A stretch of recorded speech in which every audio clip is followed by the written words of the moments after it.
Овде нема воздржани. Има само за и против.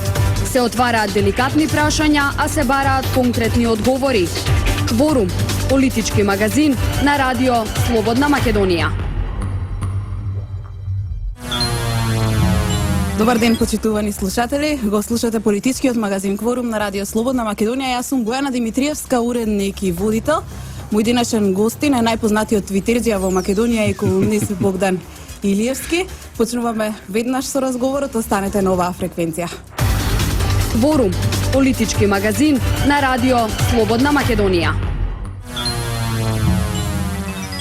Така, почитувани, како што ви најавив, мој денешен соговорник е најпознатиот твитерџија во Македонија и колумнист Богдан Илиевски или Бетмен Велец. Здраво, добре дојде во радио Слободна Македонија. Здраво, добре најдов, фала на комплиментите. Среќате, камерата не ви покажува многу боја, како што можам да се сетам. Нема да се види црвенилото. Не се согласувам со тебе дека сум некаков најпопуларен, најдобар или така натака, али дека да на драго срце ги користам тие медиуми, тоа е вистина. Така. Во јавноста постои впечаток дека ти си најпопуларниот твитерџија во Македонија и од тоа кога ќе изгуглам, кога ќе го напишам твоето име, можеш и сам да провериш. Добро, позвучно е малку плюс така охридизираниот ми уметнички назив некако фино залепи вака во поширока јавност, па позвучно е, знаеш. Така, ги следиш актуелните случувања во Македонија после два неуспешни обиди, едниот во април, другиот во јуни. Ќе одиме ли на избори на 11 декември, што велит Бетмен? Па, еве сега, вака која ми го срочи два неуспешни обиди, можеби ако дававме субвенции за трет обид за избори, ќе имаше 1.000.000% избори. Мислам дека ќе има избори. 2000% ќе има избори во декември од повеќе причини.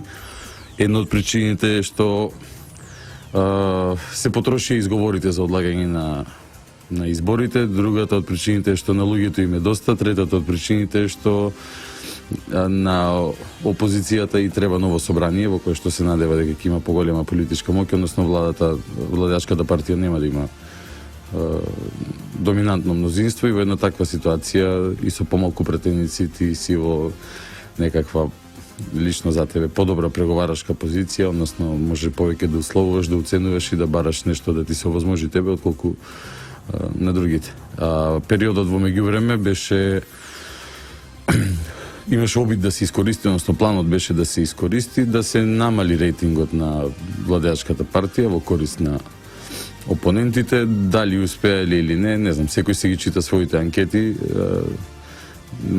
Знам дека во партиите ги читаат и оние вистинските анкети од терен и согласно тоа и си тераат својата политика, но и да не ти одговараат бројките, тие се бројките се. Сакал не кел, еден ден избори мораше да има и мораше да се случат. Така да, третиот пат верувам дека не е премногу ни прашање на избор, дека може да се измисли повторно некоја причина. Ние покажавме дека и со поприлично апсурдни теми, како зашто ги одложиме од 5 јуни за нареден датум кој што се испостави дека ќе е 11 декември, затоа што немало чист избирачки список и затоа што медиумите не биле регулирани. Сега убаво ги изрегулиравме медиумите, конечно воведовме легална цензура во Македонија, избирачкиот список е ист како што беше, ама бидејќи сме не народ, но луѓе кои што ради темпото со кое се примаат тука информациите, брзо и забораваме,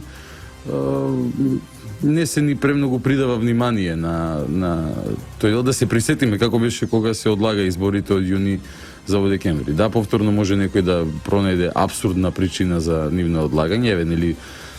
Сметаш дека немаше причина тогаш да се одложат изборите? Убеден сум дека немаше причина да се одложат изборите, гледајќи го ауткамот од тој процес на чистење на избирачкиот список. Тоа беше нели процес кој што фрлаше сомнеж врз регуларноста на изборите, како е вордингот од 2011-та навак. Сите избори биле нелегални, инклудинг и од истиот избирачки список и во Струмица се одржаа локалните избори. Овој избирачки список што го имаме сега речи се идентичен со него од 2014 година. Точно така, ето некои 20 на 25.000 луѓе кои што не се пријавиле, можеби сега ќе се пријават дел од нив, кога ќе излезе повторно најавен увид, луѓе кои што не биле во Македонија, не знам колку време, тие не биле во Македонија и во 2011, и во 8, и во 6, и во 2005 за локалните, и 99 за председателските, мислам, не тврдам за сите, но сигурно добар дел од нив. И да го спориш ти целиот изборен процес заради со такви измислени аргументи од тие половина милион фантоми помпезно најавувани пред луѓе дека вау, половина милион, ова е една голема бројка. Како беше, Пендаровски тврдеше дека 150.000 гласа биле украдени и така натака. Од 450 чинам се тргна, па се стигна на крај до таа 20.000. Со бројки кога се лицитира веќе не може ни да се пратат меѓу себе, да се координираат колку денеска имаме фантоми, па ќе излегуваме на медиуми и ќе збориме бројката и после таа бројка ќе се врти по медиумите кои што се наши пријатели и по корисниците на социјални мрежи кои што се наши обожаватели. Ама барем да е некоја фабрикација или измислица од типот на, не знам, ќе мериме слободата или правдата или демократијата.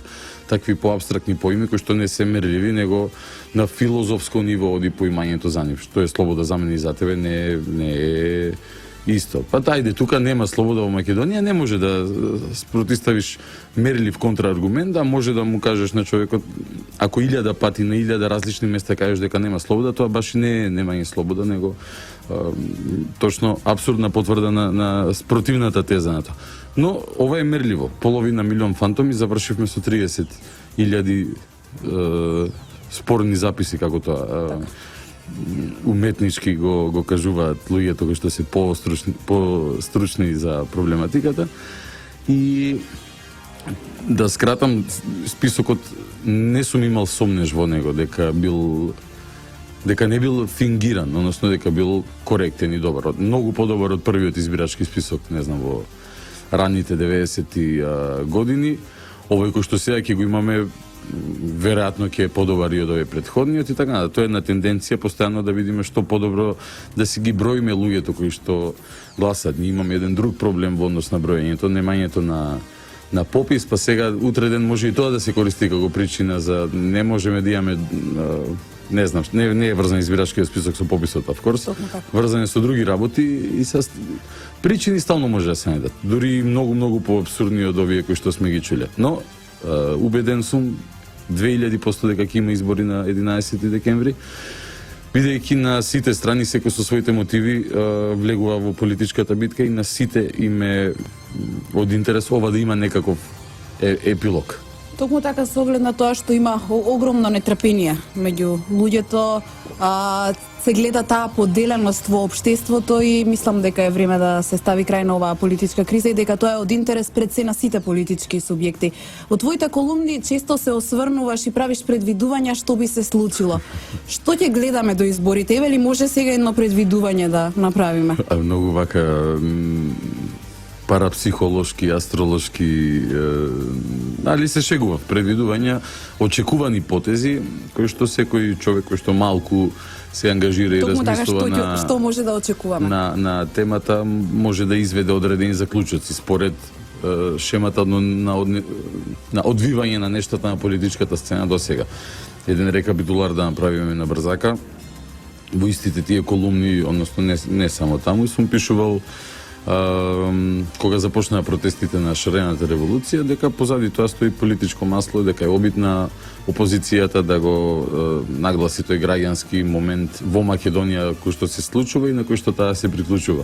Така беше и лани на 17 мај, нели, тука пред влада имаше граѓански собир на кој што се обрати председателот на СДСМ Зоран Заев, односно имаше партиски митинг кој што беше нарекуван граѓански собир за тоа е пиар обид за пиар тактика да се, значи не е битка на политички страни, него сега народот тргна против власта и народот одлучил дека не знам што и да одлучил народот, кажано од зборовите на водечките лица на СДСМ. Сега на крај се испостави тоа, на почетокот, пример, на средината на април, нели имаше причина зашто тие луѓе излегле на улица. Излегле, според она што го кажа, па излегоа на улица, тогаш зборев дека е политичка игра во позадина, не дека нема таму луѓе кои што се искрени, кои што сакаат промени, кои што не навијаат за оваа власт. Тоа е сосема нормално и нивно најдемократско право и правото на протест е исто така, но моите забелешки биле во делот на презентација на, како да кажеме, на преамбулата на битката на тој нивни устав, нивни законник според кој што се водат, дека не е точно дека е тоа народот против корумпираната власт, туку е политичка партија која што се крие за така наречени граѓански колумна организации. ќе ја наречеш шарената лага на револуцијата. Така е. Па добро, колку нив им беше интересно тоа, интересна кованица шарена револуција, нели прво тенденцијата за боење, обоени револуции. Исто комуниколошки треба да се врзе со обоената револуција, не знам, на Блискиот Исток, Јасминова, Гези парк Турција и така натака, дека сега и ние си имаме наша револуција. Начините на спроведување нејзино исто има многу сличности со нешто веќе сме го виделе. Цвеќиња на полицајци, огледала завртени кон нив, и уште ред други работи, кои што мислам оној кој се интересира ги знае, да не ги Се правеа и споредби по медиумите во кои земи истото. Така е. И на крај да се испостави дека ако во април, пример, јас сум бил напаѓан во рете, критикуван затоа што сум сакал да го политизирам тоа независно граѓанско движење, денеска имаме позиција кај што сигурно еден човек од шарената не е револуција, не сакам ни тој збор да го потребувам, веќе бидејќи се девалвира терминот револуција. Револт е, а не е револуција. Еден од луѓето од тој шарен револт сигурно ќе е на кандидатска листа на опозицијата, минимум еден. Значи, а можеби и повеќе. И не сум од оние луѓе кои што викаат I told you so, бидејќи на крај на денот што фајде од тоа ако нити па барам легитимитет за моите наредни наводници предвидувања, согледувања за тоа како ќе се одвиваат работите, повеќе опции се инаку возможни, не знам да не им давам идеи, ама ако Ептен со рейтингот не мрнат после уште некоја пресконференција на СЕО, која што исто ден од тие предвидувања беше дека СЕО ќе има прес наскоро после обраќањето на претседателот на ВМРО ДПМН Никола Груевски во Борис Трајковски. За дивно чудо имаше пресконференција на СЕО. Сега ако Постојат обвинувања за пристрасност при работењето на специјалното јавно обвинителство и за партизираност со оглед на тоа што и самите луѓе од специјалното јавно обвинителство признаат дека таму се вработени повеќе од 40 кадри блиски до Социјалдемократскиот сојуз, но и роднини. Види, не помага многу. На обвинителите. Како што не помага многу за шарениот револт да се промовира како граѓански концепт која ќе заврши на изборни листи на политичка партија, така не помага многу ни за СЕО, кој што во описна работа треба да му е да нели истражува потенцијален криминал кој што произлегува од разговорите, незаконски прослушувањето. Така е. И не помага кога ќе те обвинат дека си сервилен кон ајде да не е тоа кон опозицијата, туку кон блокот кој да учествува во тој блок, секој си има различен став околу тоа, сигурно и опозицијата, да, и некои високи политичари со немакедонски пасош. Блокот кој што сака да ја ослаби власта, секој од своји причини, и кога ќе те обвинат за учество, значи за политичко делување, не помага ако ти вработиш деца на пратеници, ако вработиш колумнисти кои што викаат дека со оваа власт нема преговори, него сите еден ден треба со рацете подпрени над зид да завршат, да им биде извикано уапсени сте во името на народот. Читав баш пред некој ден од тој фамозен нов член на не знам што работи во СЕО, колумнист на Плюс Инфо или Слободен печат, не знам, Боки Бургија. Не помага ако те обвинуваат за непотизам, ти речеш каков е тој непотизам, мојот внук ќе работи некои ситни економски работи. Не помага ако те обвинат за нелегално апсење на Едмон Темелко, ти речеш, ма какво е тоа нелегално апсење, тоа беше само саат и пол. Иако да се подсетиме дека главната одлика на оваа институција треба да биде токму непристрасноста. Па се разбира и таа институција се уште си мафта со знамето на непристрасност и ако не помага па за непристрасноста, ако сите истраги кои што ти се отворени се поврзани со луѓе на власта, При тоа треба да ја памтиме она фамозна изјава дека во 12% од обработените материјали го немало Зоран Заев. Човекот можеби не комуницира по телефон. Не помага да побараш ослободување за Но тоа се Верушевски... коси со она што го тврди опозицијата дека власта прислушувала, па како е возможно во тие материјали власта се прислушува цело време. Очигледно на крај треба да направиме еден сублимат. Власта сама себе се прислушувала, само себе се прислушувала и тоа е тоа. Од другата страна на политичкиот кантар очигледно имаме аскети и мајки Терези кои што Можено ли е да се појават телефонски разговори од опозиционерите? Па не знам, види, сега може ли специјалното обвинителство да покрене истрага во врска со... Како не, може да... Не, теорија нема.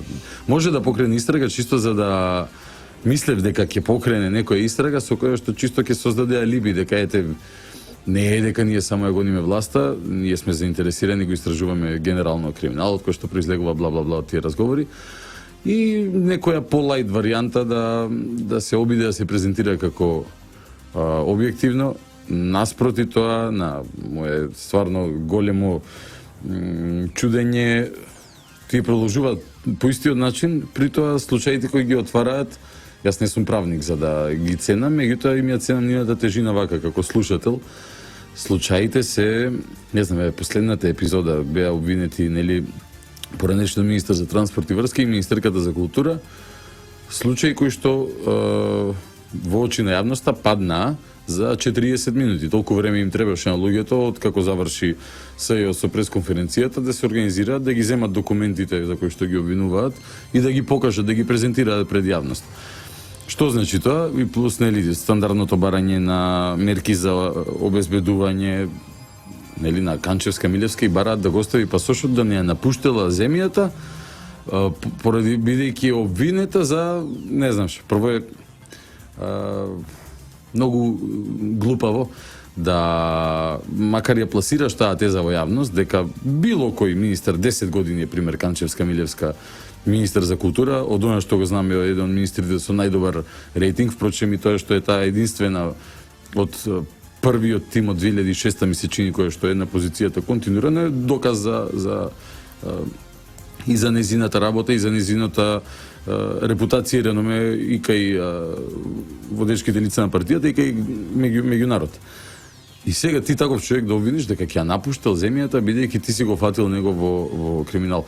Па како да ти кажам, од политички аспект да сум опозиција, јас ќе молам Бога Канчевска Милевска да ја напушти земјата, за да можам да кажам аха, ете го фативме, очигледно ја призна вината затоа што избега. Ама тоа се ни сулуди конспиративни тези кои што ги формулира институција како специјалното јавно обвинителство, го гради случајот за пола сат исчезнува, бидејќи излезе министерка да каже не е точно дека, не знам, градежните работи почнале порано, еве кога почна, еве ситуација подпишана од надзор, од инженер, 40 минути траеше пресот, да, и сега што ќе правиме ние со тоа? Имавме прес, си истеравме уште еден ден, требаше да се 2 дена, ама ете, во еден ден се заврши се. Или ќе ги правиме оние циркузи пред УБК, или со фамозното USB со докази, со USB со пасворд, кој што судот не можел да го отвори, па ќе го обвинуваме судот за попречување на истрагите, па ќе правиме спектакли пред Централен регистар, па не знам, ќе користиме секоја можност за пиар за спектакл. Од првиот прес, кога излезе ценетата јавна обвинителка и каже дека првиот случај ќе се вика Титаник и со насмевка кој да чекаше аплауз жената. Интересно, сите предмети се на буквата Т. Предпоставувам дека на крај ќе се покаже зашто е тоа така. Па се надевам нема врска со мој Охрид. Нема потреба. Али ете, можеби треба Охрид да поведе спор против СЈО за валкање на буквата Т од македонската азбука со истраги кои што се недоволно потковани. Али ајде ќе да им дајме шанса до крај да си ја сработат. Тука една кратка пауза и продолжуваме со разговорот. Почитувани останете на оваа фреквенција. Мој денешен гостин Бетмен Велите. Кворум, политички магазин на радио Слободна Македонија. Токму така повторно сме назад во Кворум на Радио Слободна Македонија. Јас сум Бојана Димитриевска. Секој понеделник од 11 до 12 часот ваш домаќин во политичкиот магазин Кворум. Мој денешен соговорник е Бетмен Велит. Бетмен, најде малце околу програмите на партиите. Доста си популарен меѓу младите, особено ги пратиш и ги следиш и они те пратат и на Facebook и на Twitter. Каква програма може да го освои гласот на еден млад човек? Види, сигурно може гласот на добар дел младите да го освои програма во која што ќе бидат прашувани за се, ќе имаат образование како што ќе одберат, дека ќе имаат многу високи плати, сигурно вработување, 6-часовно работно време, месец ден одмор годишно и така натака, така натака. Меѓутоа за многу младите зборам, за оние кои што малце се повозрастни, кои што имале прилика додека растат да размислуваат како предприемачи или да растат покрај предприемачи или да просто повеќе се грижат за економските теми или да за нивното учество во општествениот аспект на животот, подосна после завршувањето на формалната едукација, за нивните планови, сигурно на секој млад човек би го заинтересирало прво чувството да знае да се чувствува посакуван во сопствената држава, односно дека некој тука води сметка за него, дека не е оставен туку така сам на себе, дека се размислува како да му се олесни, како да му се помогне и да се овозможа некакви си фер, што го тоа да значи услови за тој да почне да економски оперира во оваа земја како предуслов за да се себе реализира на секое едно поле на кое што сака. Така да не верувам. Имаме еве ги едната и другата страна. Кампањата, иако официјално не е почната според роковникот на Државната изборна комисија, сепак партиите се веќе на терен, се меѓу граѓаните ги слушаме ветувањата и од едната и од другата страна. Да, може ли одредена политичка гарнитура да го понуди токму ова што ти го зборуваше во овој момент? Види, сигурно да не се лажеме сега, таа власт, таа опозиција, таа најмалата партија до најголемата партија може се да понуди. Може да напишам јас, да кажам, да презентирам дека според мојата програма, ако јас имам кандидатска или сум на некоја од листите на партиите, да кажам дека мојата визија за младите на сите луѓе до 35 години 20.000 евра да им се дадат за свој бизнес и така натака. Прашање колку е тоа стварливо и одржливо. Екзекли. Но и младиот човек, повеќето од младите луѓе, баш синоќа разговарав со некои пријателчи и зборевме баш за тие работи. Колку е остварливо од секое едно ветување, колку сме ние свесни кога бараме дека нашите барања си подразбираат одредени фискални реперкусии, дека ако даваме повеќе пари за, не знам, ако субвенционираме телефони, ќе треба да скратиме пари, можда од нема сега од инсулинска терапија, ама ќе скратиме пари кои што во градежништво идат. Или во спортот ќе се вложува помалку, за да се вложува повеќе, не знам што. Толку е купчето кесето со пари, тоа и како го менаџираме, како го располагаме си е наше. Значи за ветување може да има секакви. Да, но колку младите македонци можат да проценат колку едно ветување е реално? Се надевам, види сега, секој ќе си процени, нека си одговара за себе, јас одговарам за мене. Не сум јас премногу стари, имам само 30 години. Колку можат сега, повеќе или помалку. Можат да... Види, во природата на млад човек е да е бунтовен. Зборам сега за оние најмладите. Има луѓе на 7-18 години кои чисто реда ради, не следат уопште политика, но се стално против контравласта. Они не се против некакви си противници тука на полето, него критикуваат. Што е окей за млади луѓе. Бунтовноста треба да се чува секој пат одреден дел на бунтовноста во себе, треба да се помина некои фази на развој во изградбата како човек, нека излезат на улица, окей, нека видат како е на улица, нека ќе имат можност после да размислат за тоа во што учествувале, чија битка воделе, своја или туѓа, биле искористени, не биле искористени, кој е резултатот на сето тоа и како војнина би требало да си го одберат наредниот чекор за да ја остварат својата цел. Ако имаат цел, ако не било само импулс еден младалачки да искочиме на улица и да протестираме, да се буниме. Судејќи по она што се случуваше изминатиот период, дефинитивно ќе биде ова тешка кампања и ќе биде една голема битка на власта и на опозицијата. Ако ова досега не беше кампања, да, ова допрва ќе биде кампања. Јас мислам дека сме во кампања скоро 2 години, да. Скоро 2 години дека дека сме почната политичката криза. Точно, и ова е најдолгата кампања која што јас ја паметам, а сум малку постар од современата македонска независна суверена држава. И затоа затоа сум убеден дека на 11 декември ова нема да заврши, на 11 декември ќе има некаков си епилог. Но согласно моите очекувања на 11 декември, на 12 декември, понеделникот 12 декември нема да е пријатен многу за сите луѓе кои што се ставиле во, знаеш како е тоа, како во едно звоно, и сега ќе се собереме 10 души тука во радио и ќе се избориме дека, не знам, Боби е најдобар и ќе меѓу нас ќе си избориме како е Бојана дека е најдобра, ќе те фалиме по Facebook, по Twitter, ќе си отвориме неколку порталчиња, ќе пишуваме за тебе дека си најдобра и ќе имаме чувство дека целиот свет тоа го размислува, бидејќи ние сме тука затворени во оваа просторија и го имаме тоа чувство на дека светот се врти за твоја околу супериорност, да, тоа е егоцентричен. Многу од пријателите со кои разговарам кога ќе прашам што по 11 декември, сите ми викаат па доаѓа 12 декември, така, стара Бомаровска. После 11 доаѓа 12. Да. И мислам дека ќе има доста после разочарани луѓе. Јас не знам, сум видел многу повозрасни од мене кои што ето барем очекувам да се поискусни, потрезвено да размислуваат, напротив се многу пожестоки, се подрски, погневни, повулгарни, побесни. Секој си има причини за тоа, јас не ги оправдувам, но ги разбирам. Добар дел од нив пример и ги изгубиле привилегиите кои што сметаат дека им се Богу дани, уствари ги имале веројатно незаслужено. И сега тие си ги сакаат тие привилегии назад, или не знам, имаш други групи. Јас знам еве еден пример. Луѓе кои што прекинале викенд во Милано за да дојдат на протест, бидејќи мора да доеме тука, нема слобода, нема демократија, а бил на викенд во Милано и има 7 стана низ Скопје кои што ги рента во регионот на центар, а тие 7 стана ги добил сигурно не работејќи на дребонк или чистејќи кондори на влезот на Скопската чаршија. И тој човек се осеќа обесправен и угнетен од системот. И окей, нека се осеќа така.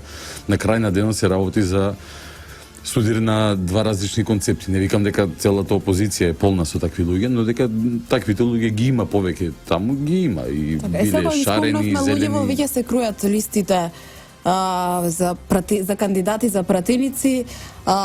Ајде, кој е твоето размислување, какви луѓе ќе се најдат и на листите и на власта и на листите и од опозицијата? Дали ќе се оди на проверени кадри или сепак може да има некои освежувања?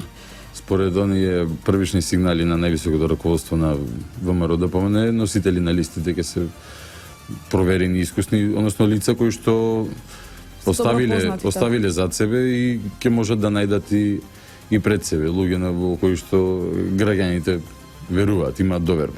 И очекувам и во корпусот на пратеници да е, не знам, бидејќи овој мандат беше на половина прекинат, а не функционираше нормално од првиот ден, да им се даде повторно шанса на сите луѓе кои што меѓувреме се трудеа и ја водеа битката во парламентот, каде што веројатно не беше ни малку пријатно во одредени моменти да се биде дел од таков парламент кој што беше буквално доведуван до нивото онака на работ на критериумот на нормално функционирање и нормално одлучување да постапува. Ние сме доаѓале на онака, ајде, по политички коректно да се изразам, на милиметри до газење на уставот на Република Македонија. И сега мислам дека 80-90% од луѓето кои што добиле шанса да бидат повисоко рангирани на листите за пратеници, дека ќе ја добијат истата шанса. Кај опозицијата е интересно што овој пат Зоран Заев ќе се појави како носител на листа, барем според оние неофицијални информации, но нема да го предводи Кецот, туку шеската. Тоа е многу интересно, нема да се соочи со неговиот главен политички опонент. И поинтересни работи има во таа одлука долго се реализира. Нели мислам дека тој самиот спомна во една прилика, а зошто да не е Зоран Заев носител во шеска. И тој неохипи израз на Заев, лично не знам дали е став на цела партија, е окей, само прегандиевски пораки има за цел да сака барем да ги праќа, дека тој е толку либерте,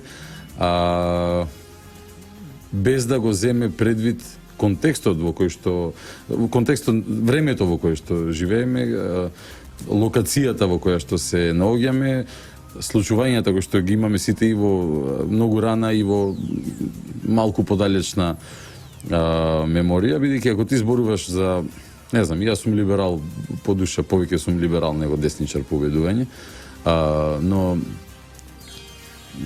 не знам, ајде да збориме за двојазичност. Мене ми е филозофски гледано многу поважно луѓето да се разбират отколку на кој јазик зборат. Значи шведски ако знаат сите и се разбираат на шведски е добро. И тоа е точно ако го кажеме како општа формулација. Архитектонски гледано тоа би било фасада на трговски центар кој што може да стои и во пустина во Тексас, и во Македонија, и на уште 100 места во светот, има исти лик, исти облик, иста фасада. Но ако збориме нешто за повеќе во контекстот на времето, нема никој пат да се сложам дека треба во Прилеп да има официјална двојазичност. Нити во Берово, нити во Штип, нити било каде. Кога Заев го најави ова токму во нивниот град. Види, очигледен обидот на СДСМ не беше тоа само луд план кој што го слушнав дека сака да стане најголемата албанска партија во Македонија. Тие стварно мислат веројатно дека тоа е некој концепт на кој што едино може да се наслонат за да добијат корпус на гласови кој што ги нема никако според математиките за да видат подобри од ВМРО да помене. Но една работа тука како да превидуваат колку флертувајќи, бидејќи пораките кои што Заев ги праќа во Прилеп не се наменети за прилепчани. Тие се наменети за изборна единица 6 и 1. Албанците треба да го слушнат овај либерален став и да речат и види демек, ние сами како албанци, ние никој пат не може да се избориме за двојазичност во цела Македонија, не дека на албанците од Тетово им треба двојазичност во Берово, кај што има 20 албанци, но емотивна вредност би имала веројатно за добар дел нив, не за сите зборам. Некоја си таква одлука. Но овој како да сака да ја прати пораката до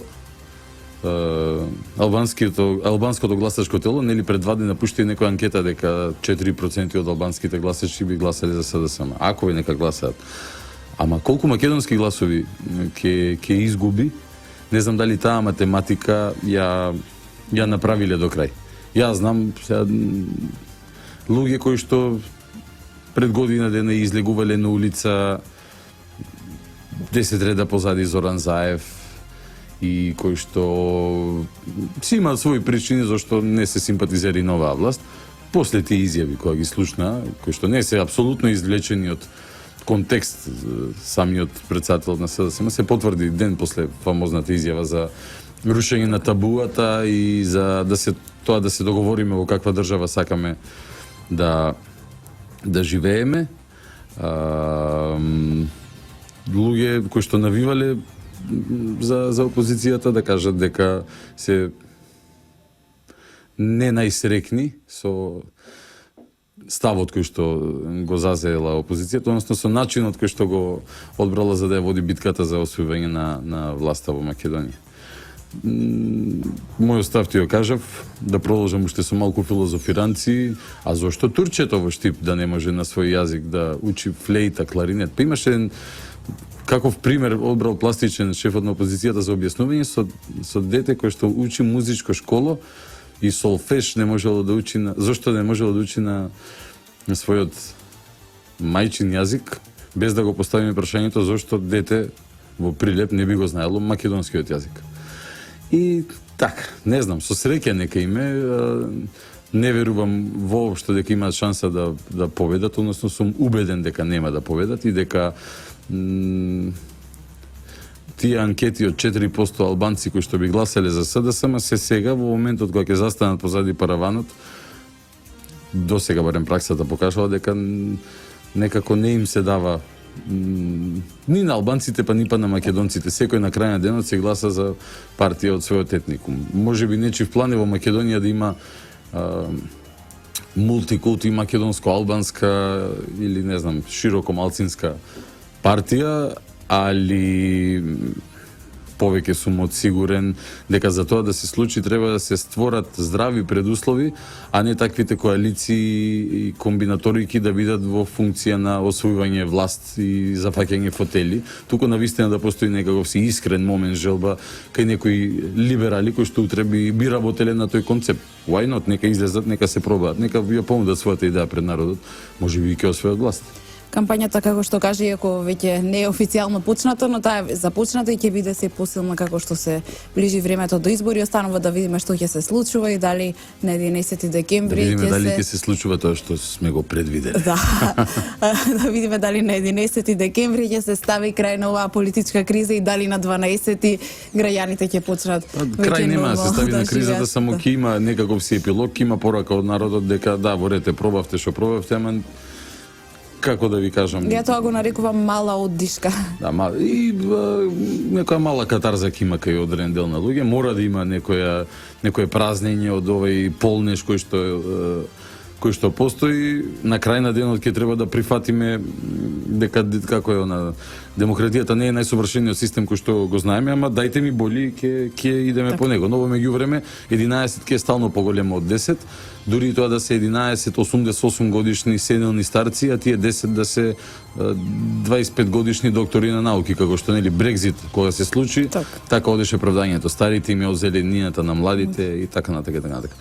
11 е стално поголемо од 10, 50% плюс 1 е стално победник на било кое гласање во светот и ние просто ќе треба да се договориме дека еднаш ќе ја прифатиме волјата на народот, ќе се сложиме дека она што е изгласано е она што е изгласано. Ако не ти се свиѓа, излези наредниот пат и ти убеди ги тие 50% плюс 1, па земи си ги гласовите или па барај си чаре ако не ти се живее во средина во која што подоминантни се луѓе кои што не се согласуваат со тебе. Тоа е демократско право. Беше како еден заклучок на оваа анализа, да, ти благодарам. Да, оправдам епитетот од почетокот на емисијата. Фала ти многу што ме повика.